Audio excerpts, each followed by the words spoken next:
देखिए एक और नया ब्रिज जो कि इस चैप्टर का लास्ट ब्रिज है, D साउटीज bridge.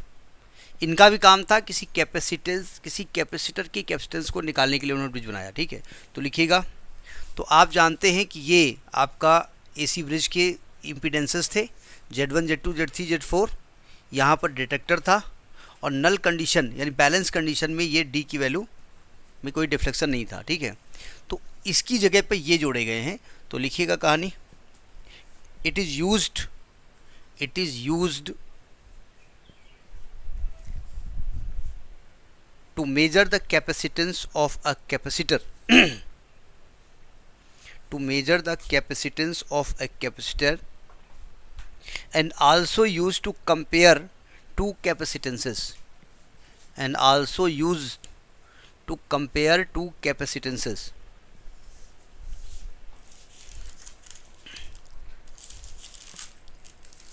The circuit connections is shown as the figure.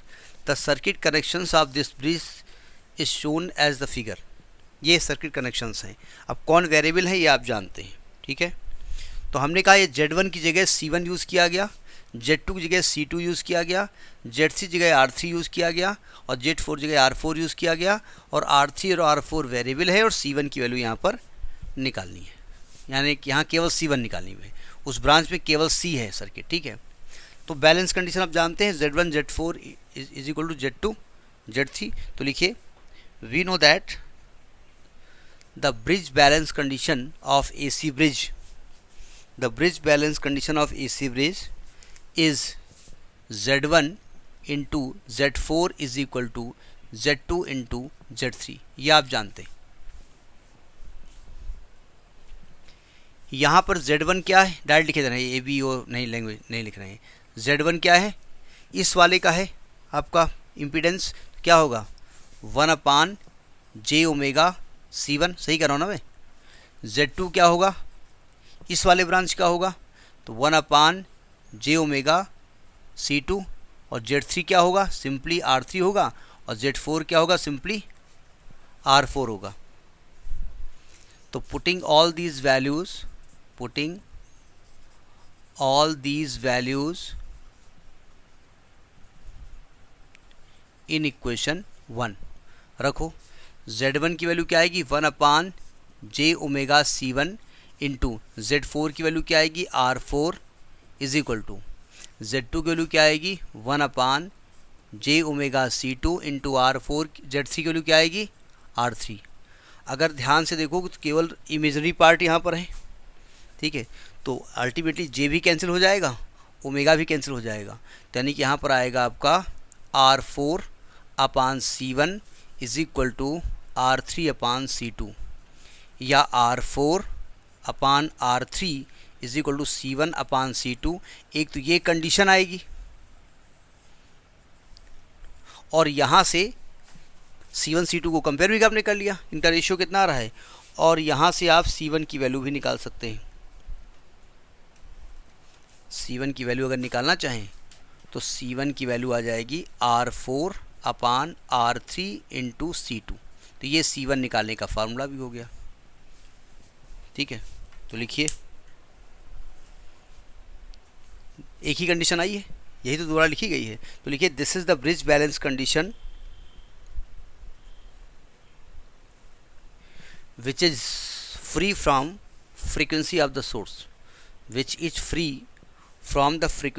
source,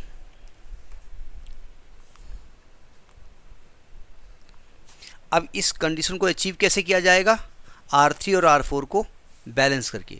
भाई होगा क्या, हमको कंडीशन देखो, कंडीशन ये बैलेंस नहीं होती है, हमको ऐसा एडजस्टमेंट करना पड़ता है कि ये डिटेक्टर जो है ना, इसमें 0 डिफ्लेक्शन हो या मिनिमम डिफ्लेक्शन हो। ठीक है, क्या लिखा, this condition is achieved by adjusting R3 and R4। This condition is achieved by adjusting R3 and R4 in balanced condition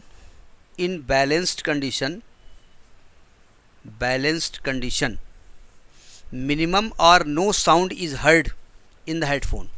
Minimum or no sound is heard in the headphone. अब इसके parameters निकाल लिए जाएं। Parameters निकाल लिए जाएं तो हम वैल्यू पहले लिख देते हैं। ये फिलहाल C1 ही लिखना, अगर ज़रूरत पड़ेगी तो R4/R3 इंटू C2, और कुछ तो है नहीं। देखो parameters of the bridge,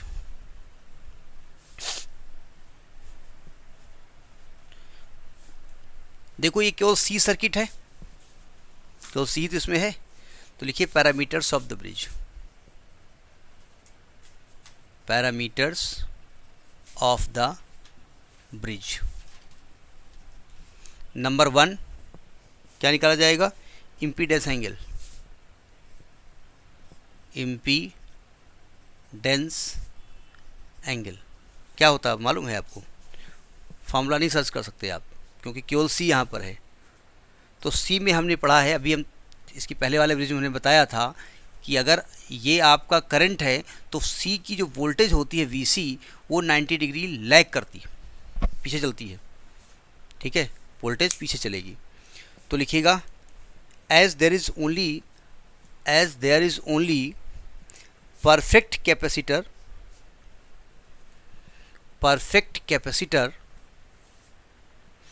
so voltage always lags behind the current by 90 degree।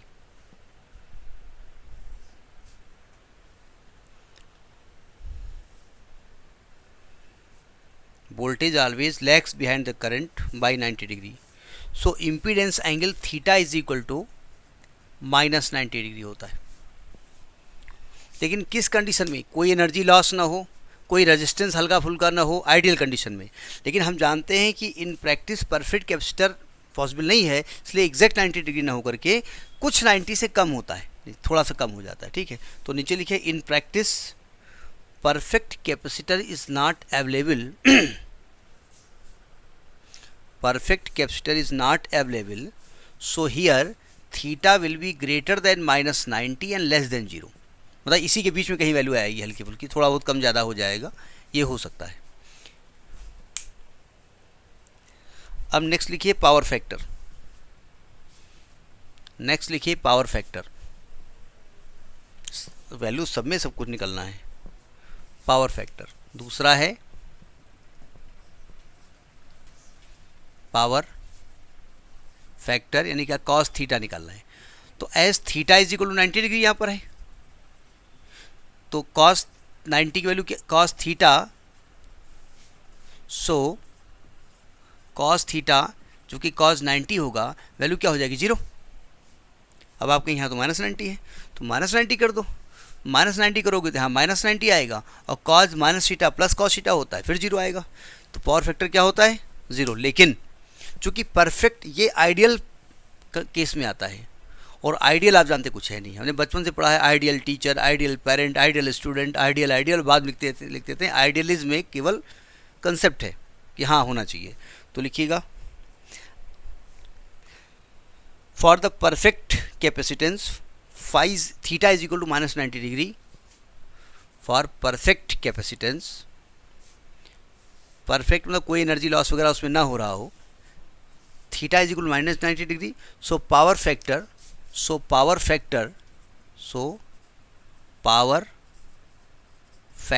Cos theta बराबर कॉस -90 बराबर 0। अब चूंकि ये थीटा 90 होगा नहीं, कुछ कम ज़्यादा हो सकता है, ज़्यादा नहीं होगा, कम होगा। ठीक है, तो कोई ना कोई वैल्यू आपको मिलेगी। ठीक है, तो लिखिएगा as in practice perfect capacitor is not available, perfect capacitor is not available, so cos theta की value greater than 0 and less than 1 होगा। 0 और 1 के बीच में कुछ भी वैल्यू मिल सकती है। ठीक है, ठीक है। अब आते हैं quality factor.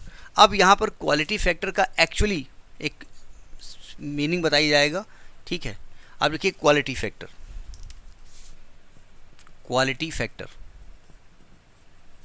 Quality factor Q बराबर, क्वालिटी फैक्टर का मेन फॉर्मूला होता है एनर्जी, इस चूँकि C सर्किट है ना, तो इसके लिए होता है energy stored in capacitor upon, जब एनर्जी को हम स्टोर कर रहे होंगे तो रास्ते से एनर्जी कैसे स्टोर होगी? बोरे में जाके थोड़ी इसमें भर देंगे। एनर्जी स्टोर का मतलब होता है हम चार्जेस को लाके इसमें इकट्ठा करेंगे, और चार्जेस जब इकट्ठा हो रहे होंगे तो इसको कुछ वर्क करना पड़ रहा होगा। तो upon energy dissipated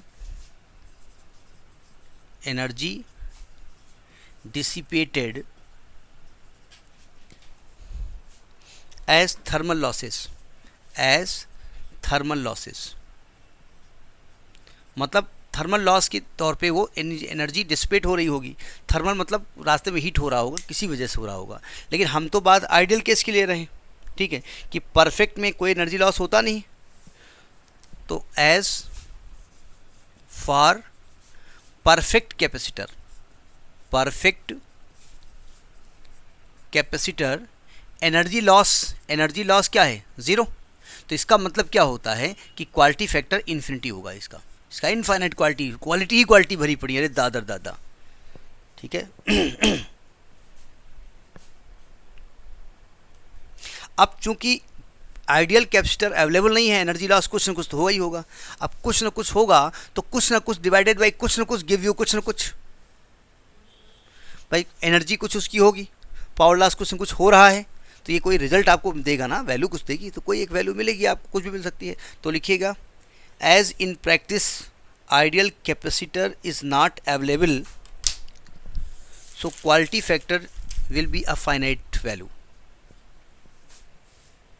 quality factor will be a finite value. अब चूंकि डिसिपेशन जो आपका फैक्टर है, डिसिपेशन का मतलब होता है कि भाई कोई चीज़ डिसिपेट ना हुई हो। तो आइडियल केस में कोई चीज़ जहाँ खर्च नहीं, मतलब डिसिपेट तो गायब होना, मतलब लॉस हो जाना। तो लिखिए, नीचे लिखिए डिसिपेशन फैक्टर। डिसिपेट का मतलब होता है क्षय हो जाना, नाम समझ में आया?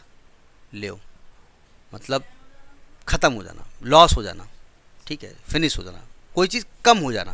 क्षय का मतलब ये भी होता है, ठीक है। तो चूँकि यहाँ पर कोई चीज़ लॉस नहीं हो रही है, तो लिखिए in ideal case the dissipation factor is zero. In ideal capacitor dissipation factor is zero. कोई चीज़ लॉस नहीं होगी ना इसमें। आप यहाँ बता रहे हो एनर्जी लॉस ज़ीरो है, कोई भी लॉस उसमें नहीं हो रहा है। और वैसे भी समझ लीजिएगा, चूँकि ये Q इन्फिनिटी होता है और डिसिपेशन फैक्टर क्वालिटी फैक्टर का उल्टा होता है, तो जीरो हो जाएगा। क्या लिखा? Dissipation factor is equal to zero. But in practice ideal या perfect capacitor is not available, so dissipation factor will also be a finite value. So dissipation factor will also be a finite value, वो भी एक finite value आपको देगी, ठीक है। तो इस प्रकार से हमने AC/DC सर्किट में आपको हमने थ्योरम्स कराई, ठीक है, बहुत सारे प्रकार से सर्किट बताए, और ये आपको बहुत सारे ब्रिजेज बताए। ये सब कर लीजिएगा और मेमोरी में याद इकट्ठा रहे, कोई चीज़ डिसिपेट ना हो, ये कोशिश करिएगा, ठीक है।